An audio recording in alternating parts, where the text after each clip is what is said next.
Hey, Star Fam. Hi. Welcome or welcome back. My name is Laura Black. This is Blacklight Astrology. I wasn't planning on making content today, but I have ADHD and I've only known I have ADHD or what ADHD really is for about 2 years. I wasn't diagnosed until I was 40 years old. Wow. Super wish I had known all about being neurodivergent before then, but as it is, I am struggling in my 40s to figure out how to work with my ADHD and not be just, victim to it. Today was one of those days where I was feeling a victim to it. And I kept trying to pull out all my tricks to move around it and, not beat myself up for it. Then I tried practicing yoga and breath work, and I went on a walk, and I went and repotted plants, and I snuggled my neighbor's dog, and I did some, it's like everything I was doing, I couldn't even focus on the things I was doing. I kind of half-assed all those as well. And I was really, really having a hard time with it inside of myself. And I've been working so hard on diminishing my inner critic and my shame monsters. I have a lot of shame about my ADHD functioning. I was raised by a super type A, high control, high performer. And you can guess how well that went, being very neurodivergent child of high performing, high functioning, high control type A personality. So, um, as I'm working through that, I was really struggling today because I just like none of the self-talk, the positive self-talk, none of the redirecting, none of the anything that I was doing was working.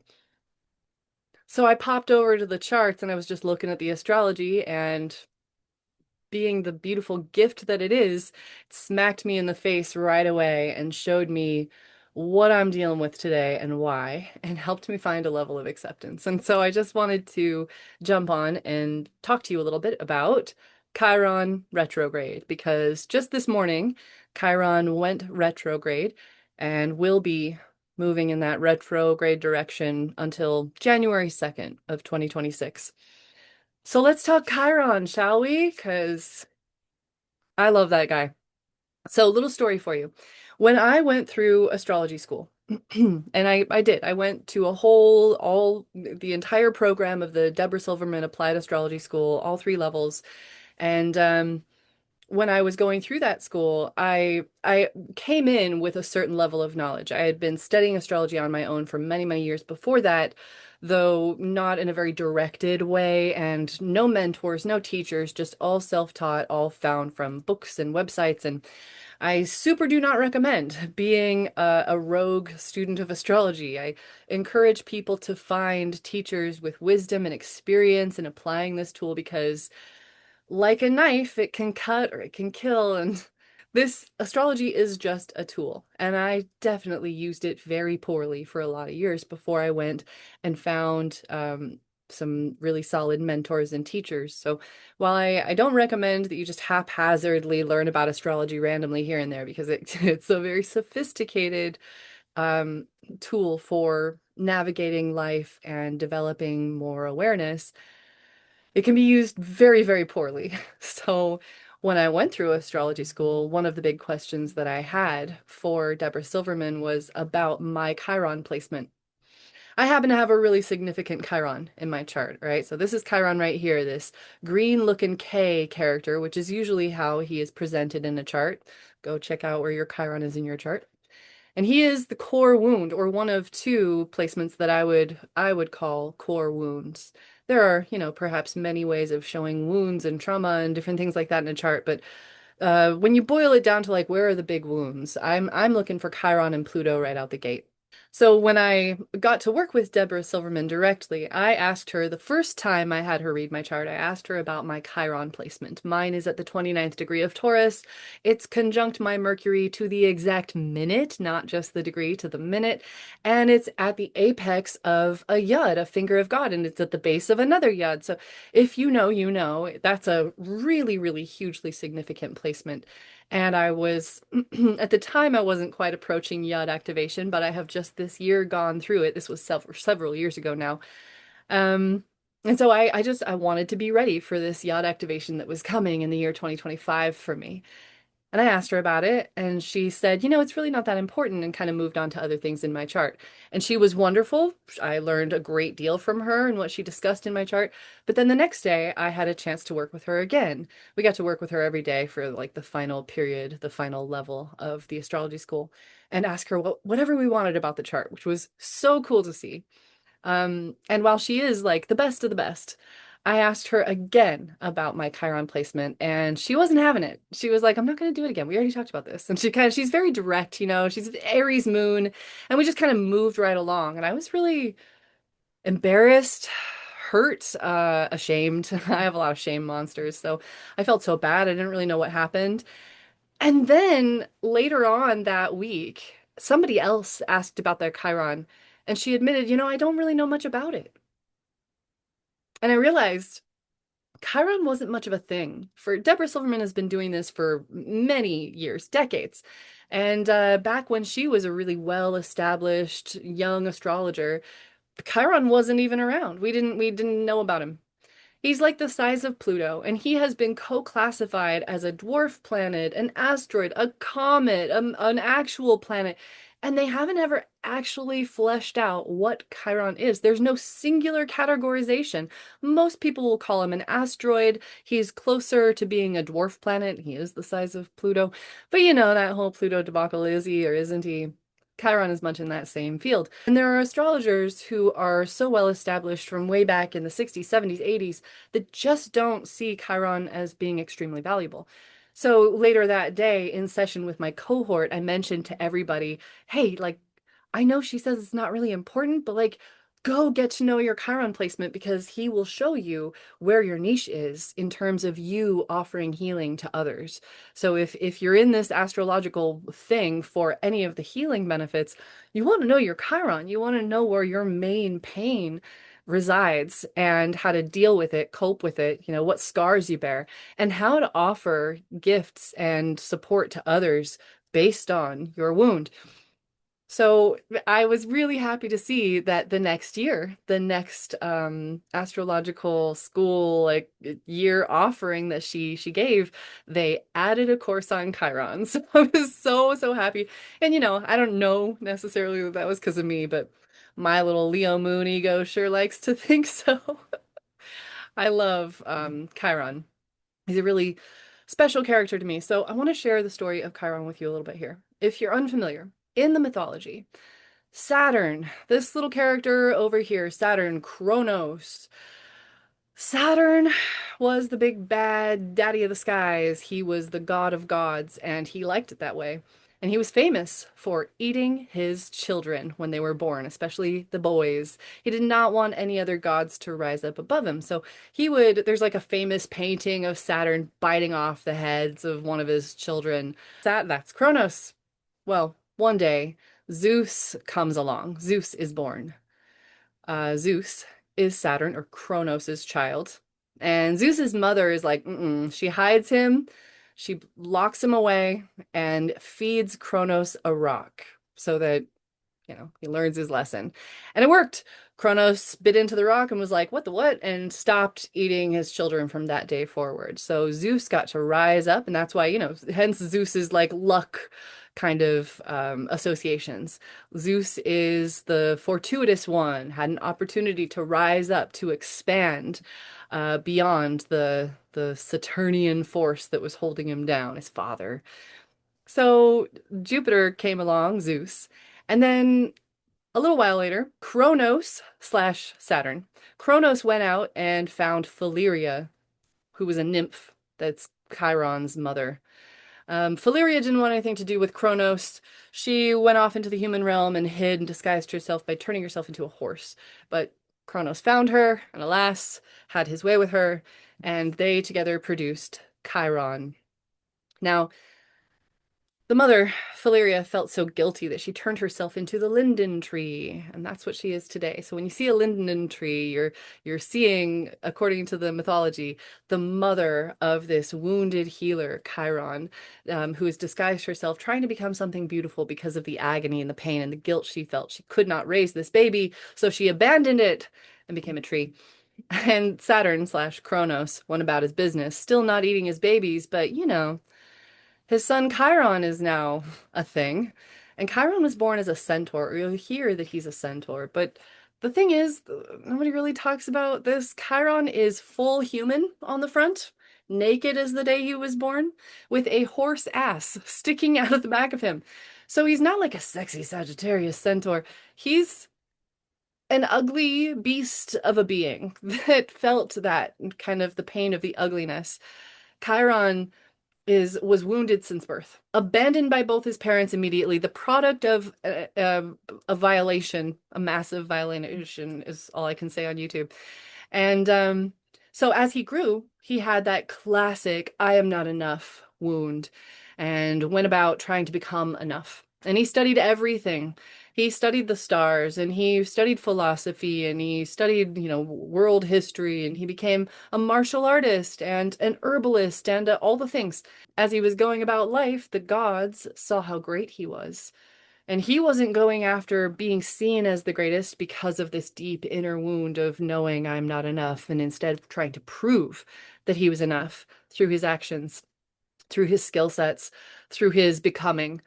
But the gods were like, no, bro, you're the best. Here's our kids. So Chiron is the one who trained Hercules and Achilles and name all the other Eases you want. Chiron trained those guys. Later, there was some kind of battle that broke out at the Pantheon, and Chiron showed up, and Hercules was there fighting somebody, and Hercules accidentally shot Chiron in the leg with a poison arrow. And so Chiron, not only was he psychologically wounded from the abandonment and the nature of his conception and all of that from the beginning, but then he was physically wounded by one of his own students who was being seen as like the greatest, who's just Hercules was just rising up and into the limelight, and then he shot Chiron. And so Chiron goes traveling all over the world trying to heal this thing, and he can't. With all his herbalism mastery and his knowledge and his connections all over the world, he can't find any way to ease this physical wound in his leg. So he goes to the gods and he asks if they will make him mortal so that he can stop being in this physical agony. And the gods are like, no, no, but you know what? Prometheus, who just recently gave fire to the humans, took it from Zeus and gave it to the humans, and Zeus is pretty upset with him about that. So he's been chained over there to this rock, and he's been having like, I don't know, a bird, an eagle or something has come out and peck his liver out every day. And his liver grows back every day, and that's like the punishment, right? You could take his place and do that, so say the gods. And Chiron, who is in so much pain that when he hears that option, he says, you know what? Yes, that sounds better than this. I will do that. I will focus in on that pain and not have to live with this agony and the tragedy of my life. And that's kind of like where the story resides. He's getting his liver pecked out forever. So this tragic tale of Chiron, and there are different interpretations and variations, but that's the angle I take with Chiron. Maybe someday I'll find a more healed version, a more evolved version, like the story completes somewhere. If you know another less tragic version of the Chiron story, please drop it in the comments below. I would love to hear. But Chiron is where we have this eternal pain. Now, the Age of Aquarius writings, excuse me, the Age of Pisces writings. So if you go back and you find works on Chiron that are early, right after we found him, in the first like 2 decades, which, it's just the 80s and 90s is all there was of the last century that we knew about Chiron. If you go back and you find writings on him from that time, they're all pretty tragic like that. It's pretty like, oh yeah, Chiron, you will never heal those wounds. That's permanent. Okay. But there's a lot of doom and gloom astrology from the Age of Pisces, and this is the Age of Aquarius. Now, exactly when we switched into the Age of Aquarius is highly debatable. You'll see a lot of different whatever takes on that. But I personally feel like sometime between the 60s and the year 2020, we tapped into it. We switched on over. And so my personal feeling on this is that as an Age of Aquarius astrologer, this is the age of solutions. Age of Pisces was the age of confusion and imprisonment and, like drifting lost forever and just kind of trusting in the unfolding of life. Those are some broad generalizations, but like that could be the age of Pisces lens on Chiron might have kind of felt like that. Like, well, this is how it is, and no real clarity, no real healing. But in the age of Aquarius, we're seeing patterns with things, we're problem solving, we're finding acceptance and awareness and evolution to these planets and how we get them to talk to us, how we understand this dance that we're in our in our universe.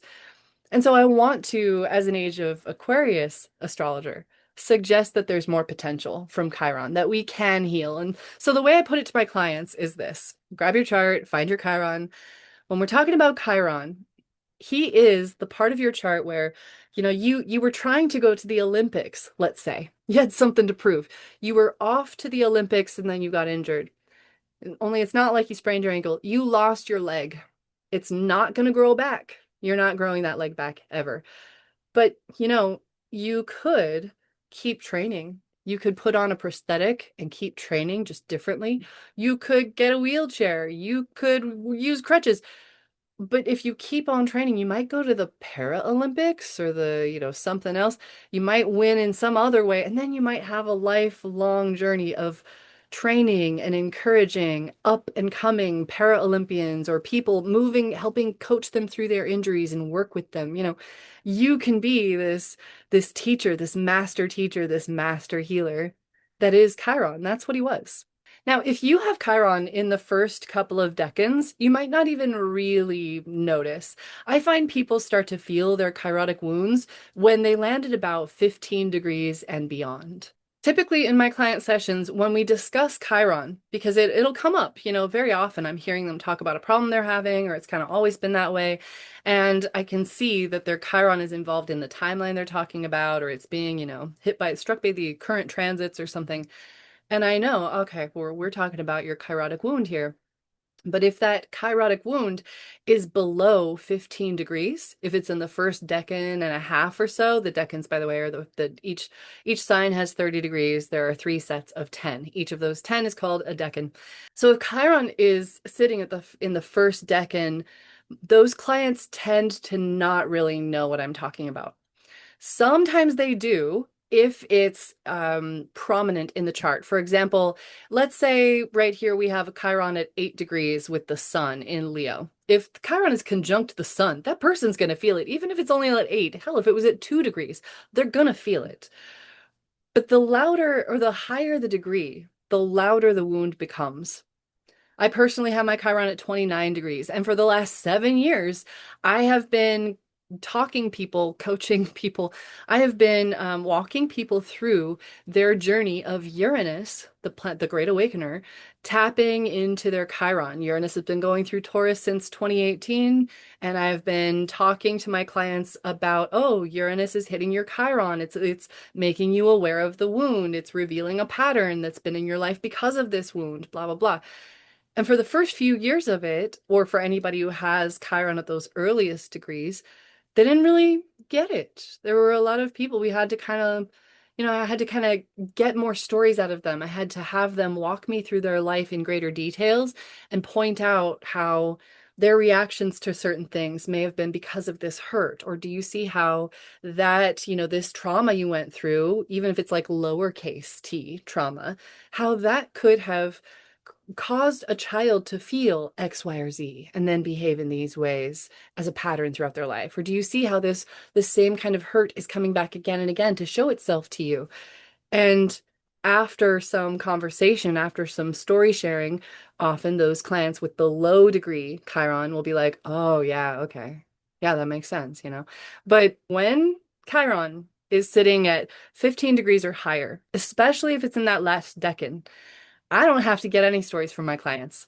I can just say, oh, you have Chiron and Aries? Oh, you have that classic I'm not enough wound. Oh, you think you're not enough or too much. Oh, you got that people pleaser in you. Oh, you struggle even if you are in Aries, even if half your chart is in Aries, you really struggle with that Aries energy, don't you? Oh, yeah.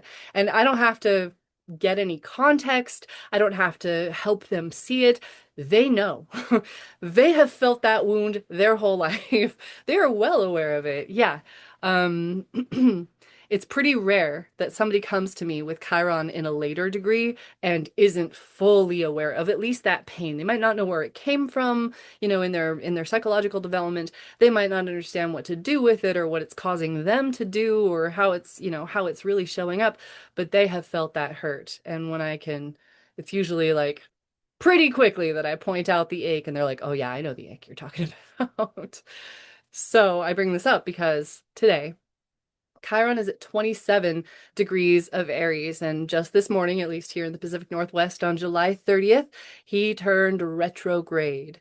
Now, he does this once or twice a year, so this is his first turn toward retrograde in 2025, and he's going to be in this retrograde motion until January 2nd of 2026. Chiron in Aries is trying to bring up the ache that we have around confidence. It is about our physical, you could say physical prowess. Aries is the athlete in all of us. It's also the risk taker. Aries is how we express and act on anger. It's how we address conflict and show up in a fight. Aries is a lot about that sense of will. It's the I am. It's the spark of life. And it's big, bright, positive energy. It's your fuck yes or fuck no. Aries is very bold and direct, fearless, ferocious. It's a little naive. First sign of the zodiac. So we're talking baby energy. Just think of a colicky baby screaming. Think of a baby screaming as it comes out of the birth canal. This is big Aries energy. So with Chiron and Aries that's been happening since 2019, we've all been going through this slow process of revealing any of the hurt in this area. Now, we might not all have Chiron and Aries in our charts, but we have all been going through Chiron in Aries in our charts. And it's bringing up hurt that we didn't know was there. I just had a friend breakup recently that I'm still I'm deeply reflecting on this friend breakup. This friend was really important to me, and there was a problem in our friendship that I didn't realize. And looking back now, I'm like, oh, well, of course, duh, I can see my part in it for sure. But I didn't recognize it. And it was the day that Chiron got onto my friend's moon. It hit her moon, and we had been seeing it coming. She's also an astrologer. We've been talking about this for a while. And we had been seeing it come up, and I had been talking to her about some of her astrological stuff around relationship. And I was like, relationship for you is going to get there's something coming there this year. What is that? And like her marriage is great, and she's got great friends. So it was like, don't know. And then boom, Chiron hits her moon, and we have this breakup. And yeah, I looked at that and I thought, oh, okay, she's got some wounds around her needs, her feelings, whether they weren't seen or, I wasn't considering her side of things or whatever may have been coming up inside of her. Chiron, now she doesn't have Chiron there. She has her moon where Chiron is sitting right now, or where it was sitting some weeks ago. And but Chiron got to her moon for the first time in her life, and it was like I don't know, she must finally be feeling the hurt of something that she wasn't addressing in her own personal needs, which for her happens to be in the house of one-on-one relationships, so her tightest friendships. So she's going through this moment where a hurt that she needs to address or a need that wasn't being met in her friendship was showing up for her. And, it's kind of funny being an astrologer because I can see the villain in myself in this situation. And I can also see, why I could be mad, but astrology lets me see my part and what's going on for her and understand the timing and like find acceptance and kind of move forward. So I'm very grateful for Chiron, especially lately. He he hurts wherever he goes. He brings up hurt wherever he goes, but he is a master healer. Now that doesn't mean that my friendship that I'm going to be able to mend those wounds. But I can rest assured that whatever my friend is going through, Chiron is coming around to help her really, truly heal her emotional wounds and get to the bottom of some of the needs that she has in her one-on-one connections. And that I can respect and appreciate and like send love to her in her process. So that's Chiron. Wherever he is passing through your chart, I promise you he will bring up pain. But on the days that he turns retrograde, are the days that he turns direct. Those are the days we're going to feel him the most. And that's universally. So there will be days when he hits, let's say you have Venus at 28 degrees of Aries. Well, when Chiron hits your Venus next year, you're going to feel it. Probably like the days, the weeks that he's really landing on the degree, the minutes of your Venus. You're going to feel Chiron on those days. But universally, whether he's hitting anything in your chart or not, the day where we'll feel him the most is when he stations from the Earth's perspective to move retrograde, which is, an illusion. It's not really happening. But Chiron retrograde happening this morning has had me feeling some kind of way about how I take action. Now, he is exactly on my seventh house cusp right now, my descendant, and opposite my Pluto and Saturn in an ascendant, which is a case in point, part of the storyline of what happened with my friend and I, this little friend breakup. Not little, it's a very, friend breakups are painful. You know what I mean? It's not a little thing, but, that's how it's showing up in mine. It's showing up on the line of the house of relationship. You might know it as the descendant in this chart that I've got here. It happens to be 29 Taurus right now. Chiron, on the day he turns retrograde, will enforce this sense of internal reflection. A retrograde period is just something saying go back, rethink that, reflect on it, go do it again, go over that with a fine-tooth comb. And Chiron in Aries retrograde is saying, whoa, who am I? How have I been showing up in conflict? How do I motivate myself? How do I take action? How do I take risks, etc.? This has been really significant, I think, for me today because Chiron in Aries is ruled by Mars, and we have Mars in Virgo currently. Mars in Virgo is a wonderful, wonderful placement for all my Mars in Virgo people out there. Please take nothing negative from this about you. Mars in Virgo is stellar. Love it. I have a lot of really great Mars in Virgo friends. Oh, I'm thinking of you, Emily. I love you so much. But Mars in Virgo on the South Node is going to bring up some of the karmic patterns of Mars in Virgo that are not so pleasant. And this is true the whole year. Just Virgo energy is getting a once over. We are going through the process of examining our Virgo codes in life. Virgo being an earth sign, the mutable earth sign, the earth sign that is very practical and pragmatic, but also has a tendency toward constant revision and polishing and precision. Perfectionism is one of the shadow sides of all of that. Being, persnickety, naggy, and highly controlling all the details. Being super critical and judgmental and feeling so certain about how things should be or should not be. Using shame as a means of control and manipulation. Virgo, think of like any great rapper that you know, and they probably have some big Virgo and Aries placements. We are looking at like some of the fastest, most intelligent, when really, really delivering the message, like Virgo.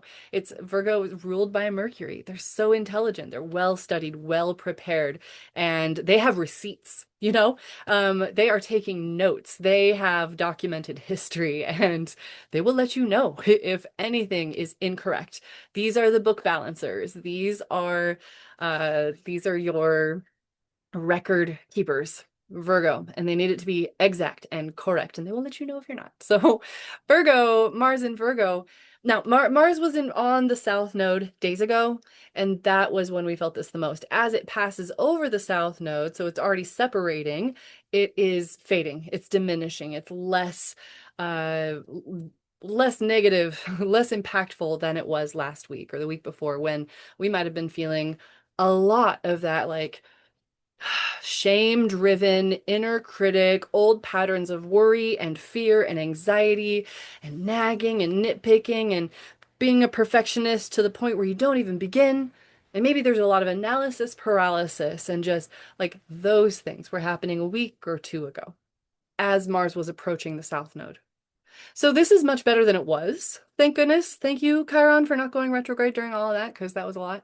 But Mars is now past the South Node. We're moving on. It's less intense than it was. Mars passing the South Node says, all right, we examined those patterns, the dark side of Mars in Virgo, as we were getting close. Now we're moving beyond, and we've kind of like that portal of the South Node was sort of this digestion point. It was this like, okay, checkpoint, drop off point, leave your baggage here, please, and now let's carry on without all of that extra weight and burden. Now Mars is 5 degrees beyond the South Node, but Mars is the ruler of Chiron as he goes retrograde. So this could be much worse, is what I'm saying. Like if we were still on the other side of the South Node with Mars, this would not be fun.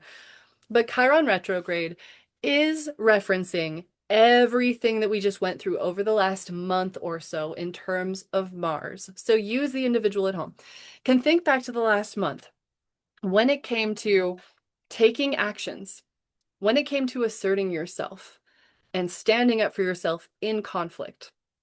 When it came to taking charge or moving your body athletically, when it came to finding motivation for anything, getting your work done, and when it came to anything in that realm of Virgo, where you were doing a process of purification or improvement, where you were trying to polish something up or, get yourself prepared for something, you were trying to serve somebody else, you were trying to improve your health or make a plan to improve it. Anything along those lines of getting clear on the details, taking notes, getting ready, getting the thing done. Think back to how you were taking action. How is your Mars showing up? Your will, your anger, your motivation. Were you shoulding yourself a whole bunch? Were you shouldn'ting yourself?